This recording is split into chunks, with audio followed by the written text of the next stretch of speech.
Candace Harris from BoardGameGeek. I'm here with Connor from Inside Up Games, and we are taking a look at Sea Change today, which you designed, Connor, right? That's right. Well, to give you, oh, my youngest daughter is peeking in. To give you the full backstory, that was actually designed by my wife and I on the beach in Thailand probably 12 years ago now, long before I would Wow. ever thought that I'd be a board game designer or publisher. We Wow, grew cool. up playing tons of card games. We loved playing cards, and obviously there was two of us because we were traveling together. So we decided that we were going to try to make up a good two-player trick-taking game because at the time I didn't know of any. We only had a regular deck of cards. So we sat on the beach. We Cool. came up with an idea. We wrote some rules down, and at the time we were eating a dessert called two fried bananas fairly regularly. So the game was originally actually called Two Fried Bananas. Um, and we played it and it worked really well and it was fun. And to be totally honest, I had actually completely forgotten about it.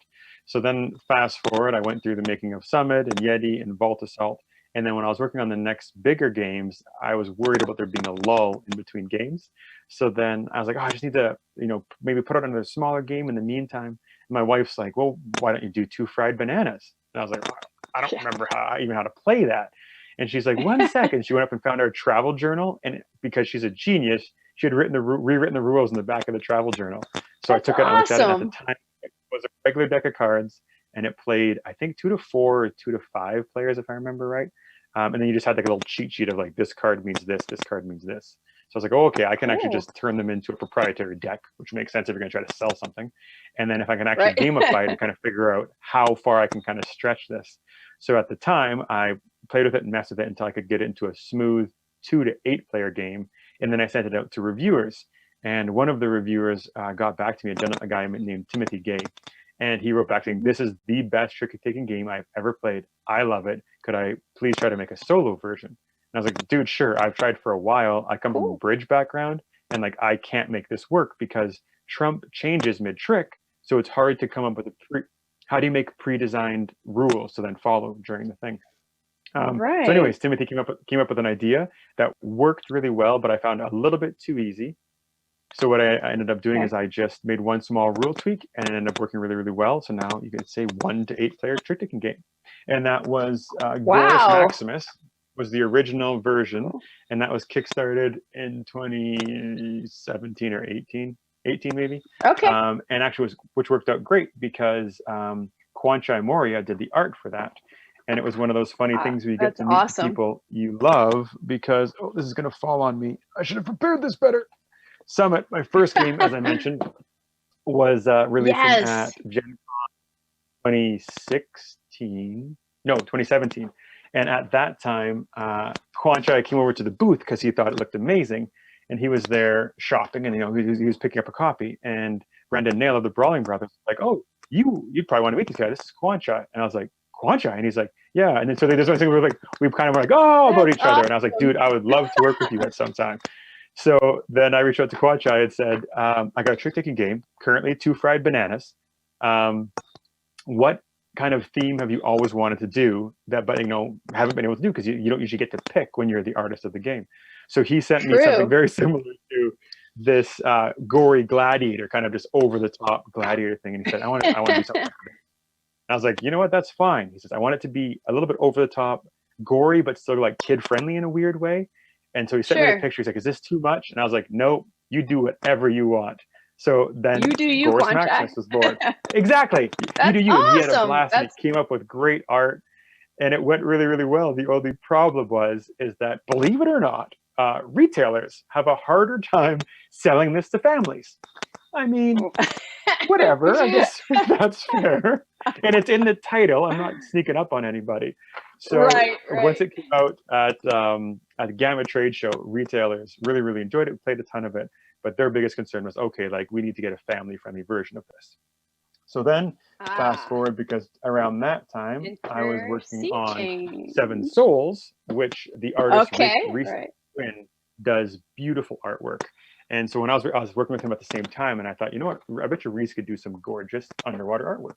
So I reached out to him, told him what I wanted to do, and at that time, it's gone through a lot of iterations. At that time, we were going to call it Porpoise Maximus because I thought that was funny, and it was going to be an underwater game Gotcha. called Porpoise Maximus. So he started Yeah. drawing those pictures.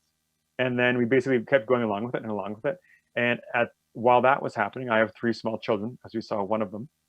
And my mother is very eco-conscious. So my kids are becoming very eco-conscious, and we're well aware of the waste within the board game world. So while working on Sea Mm, Change, we did 2 things. First of all, we removed any of the plastic wrap from the actual packaging itself, as well as from any of the nice. cards. So it comes wrapped in paper, which is very, very nice. The only thing we couldn't get away from Awesome. was for the token, because it scratches up the cards. It's not in the bag. But we got away from all that. Gotcha. And then the second thing we did is we are donating proceeds of the sales to help clean up oceans around the world. So kind of giving back to the Awesome. environment with the sales. So yeah, so hopefully, cover multiple bases with that. That's the whole longer backstory about Sea Change, which you didn't even really ask Love me it. about, but we got I there. mean, I love that story. That's such a great story, starting with the banana game in Thailand, and Exactly. getting to now a more family friendly version of So the all you previous. did was ask me if it's a game I designed, and that ended up happening as the answer. So you're only gonna have time for one It's more great. question, and then I'll talk for way too long, and then we'll be good. Okay, so tell me about Sea Change. How does it play? I Yeah, love trick sure. taking So games, especially trick taking games I could play with two. And you're telling me you can play this solo too?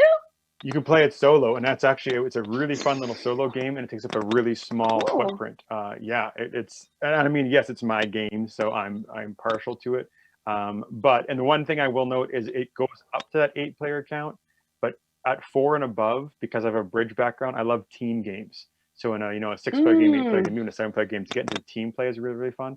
But it works well. It works very cool. simple at the 2-player games. So basically, what I did is I created a customizable or a modular deck where it's going to be a little bit hard for poor Lincoln to show us, but on the cards in the very bottom corner, you will see the numbers for the player count. So for example, on all the 15 cards, those are for the 8th player. So what I did is I created a base set of cards, which would be cards 4 through 12, if I can spam Okay. those out. See, now poor Lincoln's got to react as fast as I'm saying numbers.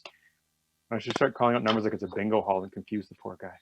So cards four through 12, as well as with the card 0, those are all for the base game. And what you end up, look at that! Oh, he's so Gotcha. good.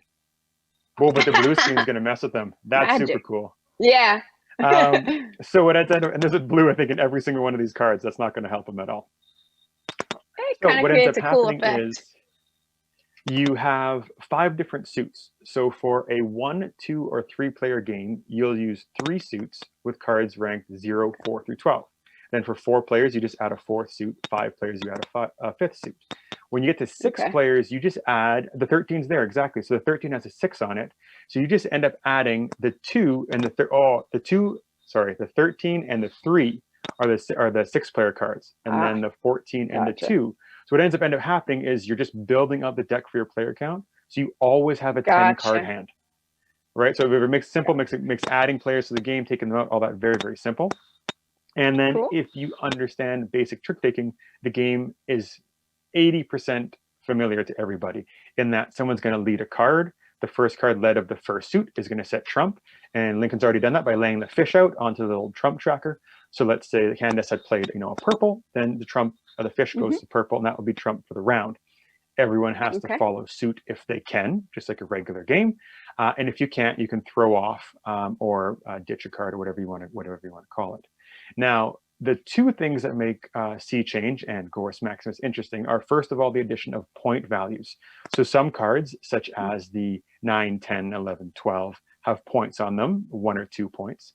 And some cards, like the 8, the 3, and the 13, have negative point values. And of course, as it's an underwater Ooh. game, that -4 cards is on a card called plastic.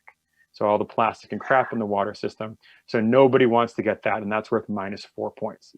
So that makes the game interesting, because now Mm, it's not about winning all the tricks or the right amount of tricks, it's about winning the best tricks. The right. second part that makes the game very interesting is a challenge. So if ever, as we're playing, let's say that Lincoln plays his, how fast can I do this? Lincoln plays his yellow 12, and you throw down a yellow. Oh my God, he is good. Holy smokes. Okay.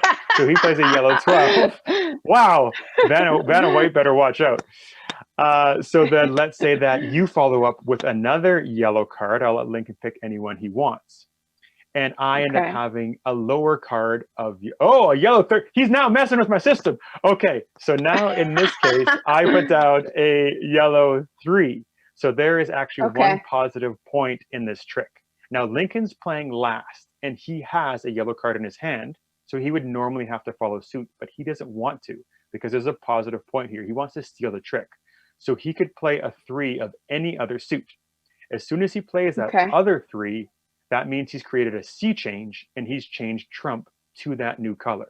So trump immediately changes to blue and Ooh, he's winning the trick. There's one important thing to mention before he clears these cards, interesting. and this is where people get confused. It's not Uno. So the trick hasn't changed to blue. Any future player would still have to play a yellow card if they had one, or they could play another 3 to change trump. Okay? Okay. That's going to be important Gotcha. for a couple reasons. The first reason that makes it important is that it means that you're always in the trick. Every once in a while in trick taking games, you're dealt a crappy hand. You're like, well, I can't do anything. I'm going to throw off this card. I might win one trick and then I can't do anything. Here, you can always manipulate things to get it kind of back in your favor. The second reason that it matters is the 0 cards are special because they're only the 0 of trump. Oh, he's so good. The same one I had in my hand. Look at that. We should do a magic trick together, Lincoln, I think. So that 0 of trump, as you can see, below it, it has a 5-point value, but with an asterisk, Ooh. because only the 0 of trump is worth 5 points at the end of the round. So if Candace had taken that red 0 during the game, you're going to try to manipulate trump to be red before the round's over so that that 0 becomes 5 points and all the other zeros are worth. Gotcha. Cool. So that is the super quick overview of how it plays, how it's unique in its own little way. And then all you would do for a 2-player game is that you would have that 30-card deck, you would deal 10 cards each of you, and there'd be a 10-card draw stack. You'd play a card, draw a card, play a card, draw a card, very simply. And for a 1-player game, what you end up doing is you're playing against the deck. So the deck will flip a card, you have to play a card, and then the deck flips a second card. All the same rules are from the normal game. But what ends up happening is you need to win in overall points, but still clean up at least 1 plastic card. So you need to collect at least 1 minus for yourself and still win. So you have to hold on to cards, and it's a little bit more tricky. Now, one of the things I forgot to mention, but thankfully Lincoln laid it out so nicely on the table, is at the end of the round, you will simply add up the points on the cards that you've been playing. Sorry, the cards that you've taken. So all those point values will add up to a number. Whoever has the highest value at the end of the round simply wins 1 point. That's kept in front of them, and they have now 1 overall game. So there's no actual score keeping. So if I got my butt handed to me 1 round, it wouldn't matter because the next round, it's all even playing fields. Once you've won the second round, you just flip it over to the 2, and whoever wins 3 rounds wins the game. Cool. Wow. That sounds really different, actually. Yeah. It's good and it's fun. Almost... And it's, sorry, go ahead. Yeah, no. I was going to say it almost like it feels really different. I love that you can play with different player counts and the team play also. So if you play with 4 or 6 players, is it always going to be teams or is there a variant where it's just straight up competitive? It totally depends on your playstyle and what you like, because the honest answer is once you get up to the 6, 7, and 8 players, it's a lot harder to control because stuff can be changing so fast. So I prefer it in team games because it's a little bit more tactical, where you're cleverly trying to figure out, okay, Lincoln's on my team, he's taking the trick, I'm going to slough off points now. I want to give him extra, or, oh no, right, Lincoln's not on my team and he's winning it, I'm going to try to give him negative points. So it's a little bit more fun. And again, there's variability where if you're playing a 6-player game, you could have 3 teams of 2 or 2 teams of 3. So what ended up happening when this game was first starting as the Gorus Maximus stage, and we had it at Origins 2016, 17, whatever year it was, I didn't understand what a big euchre demographic it was in Ohio. And people went nuts for it. We only had 3 homemade prototype copies, and we played 8-player games all day, every day, and people kept trying to buy the prototypes off of us. It was after it must have been 2017 or something. I kept saying, just pledge, late pledge online. It's cheaper, and you'll get a better final product. But it went over really, really well. It was lots of fun. Wow. So there are a couple of comments in the chat. One was a question: are the rules 100% identical to Gorus Maximus, or did you That's change right. up anything rule? Okay. So sorry, that's not it. Well, I mean, it's different in two ways. First of all, it's simplified in that now it's just one rule sheet, English and Okay. French, because I'm Canadian. So it's just one rule sheet. And we also, to take into account Tom Vassel's criticism, there was too much theme in the original rule book. So we removed the theme from the rules and just had it bare bones for simplicity. Okay, interesting. But but that's it. That's it. That's the only difference. Really? That's it. So the actual gameplay, so Okay. it plays the exact same. The card values are the same. So a 9 in Gorus Maximus is worth 2 points. A 9 in Sea Change is worth 2 points. The 8 is always -4. So from that angle, everything's the same. The one thing that people loved about the premium Gorus Maximus, which I didn't have, is that we went over the top when we produced it for the stretch goals. So it comes in like a bigger box. It has thick plastic chips instead of the cards. It has a metal sword. The cards are plastic. They're gold gilded, like all this stuff. Not eco-friendly in the slightest, and way over the top in production value. So this is just to bring it down, to simplify it, and try to get it in as many hands as possible. Yeah, but the gameplay is the same, so you could go ahead and pick whichever theme you prefer, or get them both.